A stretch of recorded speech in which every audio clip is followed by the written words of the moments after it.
Happy New Year. Chris Fowler, Kirk Herbstreit, calling your 16th Rose Bowl game. That's a record, a brand new Hall of Famer, right? Yeah, You've seen a lot of these, partner. Thanks. This one does feel different and special. It's the first playoff game at the Rose Bowl since that. Notification. Reminder, your program will start now.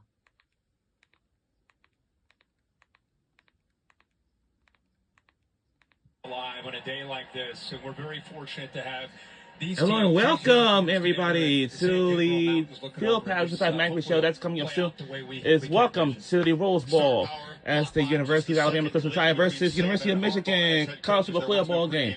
This is the big moment that everyone has been waiting for.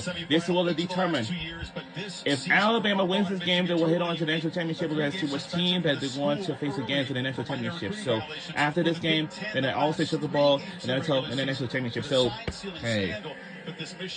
And then coming up next very soon, it's going to be the Field Pass to the Pat McAfee Show.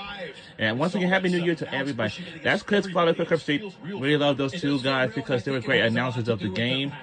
And his favorite partner is Kirk Herbstreit by Chris Fowler. And Kirk Herbstreit's favorite partner of all times is Chris Fowler.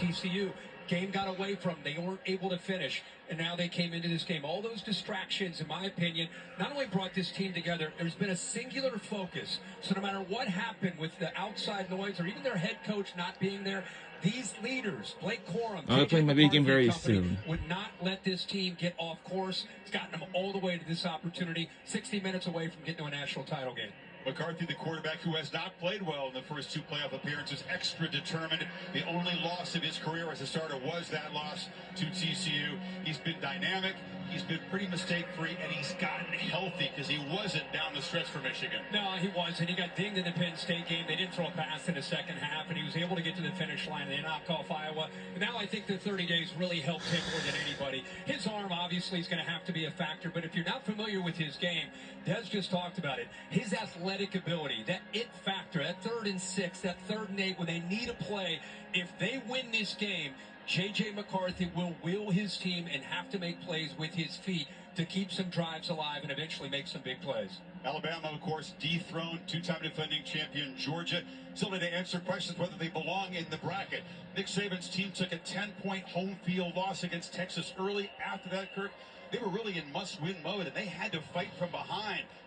Poor starts against Ole Miss and Tennessee, the miracle game against Auburn, and then they played their best game against Georgia. Yeah, and I think it's a football team. If you look at the setback that they had against Texas and then the next week against USF, they were really reeling, trying to find an identity as an offense. And give Tommy Rees, first-year offensive coordinator, a lot of credit. They adjusted some things, got physical with the offensive line, able to run the football, and Jalen Milroe became a different guy.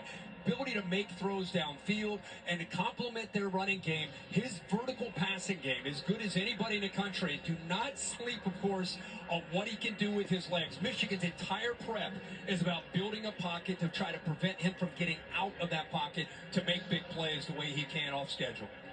Milroe symbolizes the improvement of this team. Played poorly against Texas, got benched. Finally got going, but not even Nick Saban or his play caller Tommy Rees is certain that Milroe can make a lot more dynamic plays than mistakes. This is his first playoff game of his career. Yeah, but you and I having a chance to meet with him at Holly yesterday, there was a confidence that you could feel that he's confident he can make the plays he needs to today. He's come through in the clutch every time. We can